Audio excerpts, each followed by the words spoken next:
जोहार साथियों, आप सभी भली भांति अवगत हैं कि पिछले कुछ दिनों पूर्व मुझे जान से मारने की धमकी दी गई थी, मां बहन की गालियां दी गई थी और कोई गोली मारेगा इसको 1 करोड़ रुपया इनाम तक की घोषणा किसी असामाजिक तत्व द्वारा की गई थी। इसमें सभी साथी आज कल से मुझे कॉल कर रहे हैं कि इसमें क्या हुआ क्या नहीं हुआ। पुलिस प्रशासन ने इस आईडी को ट्रेस किया और उस आईडी को ट्रेस करने के बाद उस व्यक्ति तक पहुंचे और वो व्यक्ति चंद्रवीर सिंह करके गढ़ी विधानसभा क्षेत्र के अंदर बाईकागढ़ा जो ग्राम पंचायत है वहां का निकला।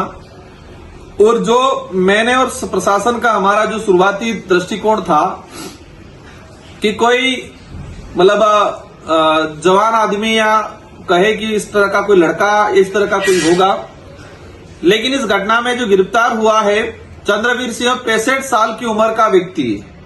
जो मेरी बात करें तो दादाजी की उम्र का व्यक्ति है और प्रशासन के अधिकारियों से मेरी बात हुई है कि जिस तरीके से उसने लिखा था, उसने आप सभी भली भांति जानते हैं कि अपने इलाके के अंदर कौन नेता कौन सी पार्टी किस तरीके पे हमारे पे झूठे आरोप लगाती है, उसी वे में उसने जैसे कि कहा कि ये क्रिश्चियन है, ये अमेरिका मतलब बाहरी तत्व है, मां बहन की गालियां दी और अंत में उनको मुझे मारने की और सुपारी देने तक की बात की। तो आप सभी भली बातें हैं कि इस तरह की बातें कौन सी पार्टी और कौन से नेता बोलते हैं। मैं इन चीजों पे इनका नाम नहीं लेना चाहूंगा। अगर यही बात इसी तरह का किसी भाजपा के नेता सत्ताधारी जो लोग हैं इनके लिए किसी ने कुछ बोला हो तो ये नंगा नाच करते पूरे उदयपुर संभाग में। आप सभी भली बातें जानते, पहले भी हुआ था, एक व्यक्ति के द्वारा कहा गया था कि वाड़िया उठा देंगे। चुनावी माहौल में कहते वाड़िया उठाना कोई धमकी नहीं होती है। मैंने खुद ने कहा था कि रगड़ा मतलब पॉलिटिकली वैचारिक रूप से रगड़ा निकाले, ऐसे कमेंट पे भी मुकदमा दर्ज करके गिरफ्तार किया था। तो ये जो मामला है एक अलग टाइप का मामला है, संदिग्ध मामला है। और मुझे जहां तक आभास मतलब मुझे जो असमंजस्य की स्थिति है कि 65 साल की उम्र का व्यक्ति फेसबुक पे इस तरह से लिखना और डिलीट करना और कहा जा रहा है कि मैं दारू के नशे में दूध था। मैंने क्या लिखा मुझे नहीं पता है और मैं उनको जानता भी नहीं हूं। मतलब मुझे जानता नहीं है तो मेरे बारे में आकलन कैसे किया इस तरह से ये। और जहां तक हमें जो अज्ञात सूत्रों से पता चला है कि ये व्यक्ति अकेला नहीं था, उस व्यक्ति के साथ 3-4 लोग और बैठे हुए थे, पार्टी कर रहे थे। उसमें कुछ पॉलिटिकली लोग घराने से भी लोग हैं, कुछ ये भी आया है कि कोई पुलिस प्रशासन का भी व्यक्ति है जिसका इसके अंदर इन्वॉल्वेशन है या उसका मोटिवेशन है, उसको कहे कि मतलब चढ़ाने का काम या उसको उकसाने का काम भी ऐसे लोगों ने किया है। तो पुलिस प्रशासन के अधिकारियों से मेरा अनुरोध है कि उस व्यक्ति को गिरफ्तार करके खानापूर्ति नहीं करे।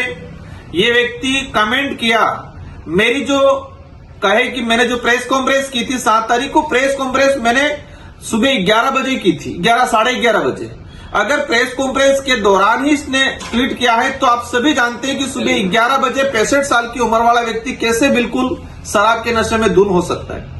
हम समझते हैं कि कोई भी व्यक्ति शराब पीता है तो वो दोपहर के बाद जो स्थिति बनती है शाम को या रात को लिख सकता है, हम समझ सकते हैं। तो प्रशासन स्पष्ट करे कि उस व्यक्ति ने किस टाइम पे लिखा, किस जगह पे बैठ के लिखा और उस जगह की सीडीआर उस जगह का कहे कि सारी लोकेशन ट्रेस करे कि उस जगह पर कौन कौन अन्य लोग थे, उसके साथ कौन कौन बैठे थे और उस व्यक्ति का मोबाइल नंबर, कॉल लोकेशन निकाले, कॉल डिटेल सारी निकाले कि उस व्यक्ति का संपर्क किस किस लोगों से है और पिछले उस दिन और उस पिछले 2 दिनों में उस व्यक्ति ने किस किस नेता किस किस अधिकारियों से संपर्क किया था।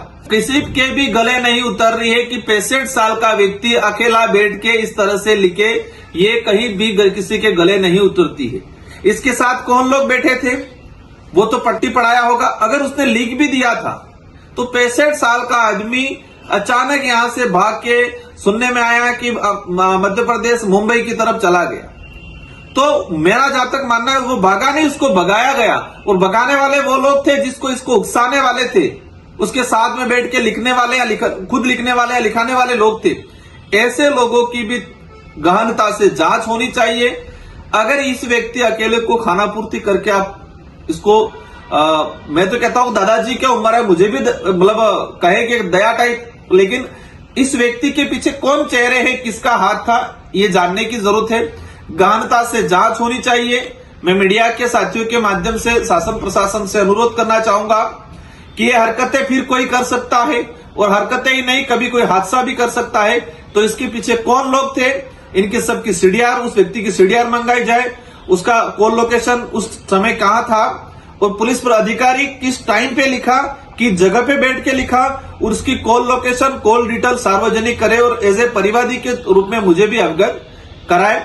और बाकी क्षेत्र के सारे युवा साथियों से मेरा अनुरोध है, और अनुरोध से पहले मैं आपको धन्यवाद देना चाहता हूं कि मैंने आप सबसे अपील की थी कि हमें शांतिपूर्वक तरीके से, प्रशासन इसमें काम कर रहा था और अभी तक प्रशासन ने इसमें काम किया है। प्रशासन ने, मैं ही नहीं कह रहा हूं प्रशासन गलत है, लेकिन प्रशासन से मेरा अनुरोध है कि किसी के भी दबाव में आए बिना निष्पक्ष तरीके से इसकी जांच हो, इसके पीछे कौन लोग है उसकी पहचान हो, और उनको भी सजा हो, क्योंकि ये बचेंगे कल उठा के कोई और बात होगी, कभी कोई हादसा भी करा सकते हैं। इसलिए इनकी तह तक जाए। ऐसे यहां तक सुनने में आ रहा है बांसवाड़ा जिले के अंदर 2017 में कुछ दंगे हुए थे, हिंदू मुस्लिम के दंगे कराए थे। कुछ ऐसे पुलिसकर्मी थे जिन्होंने जानबूझकर माहौल क्रिएट किया था, वहां कुछ गलत चीजें, विस्फोटक चीजें रखवाई थी, कुछ आपस में समुदाय में भिड़ाया था, अपना वो कहते हैं गैलेंट्री प्रमोशन लेने के लिए, प्रमोशन के चक्कर में इस तरह से। तो ऐसे लोग भी इसमें सम्मिलित है, ऐसी जानकारी आई है। तो अधिकारियों से मेरा अनुरोध है कि इनकी गहनता से जांच हो और कार्रवाई करें, निष्पक्ष रूप से किसी के दबाव में नहीं आए। और सारे युवा साथियों से भी मेरा अनुरोध है कि सभी शांतिपूर्वक शांति बनाए रखें। हम प्रशासन से अनुरोध करके प्रशासन पे दबाव बना के इसकी गहनता से जांच करा रहे हैं। आप सभी को धन्यवाद, आभार, जोहार।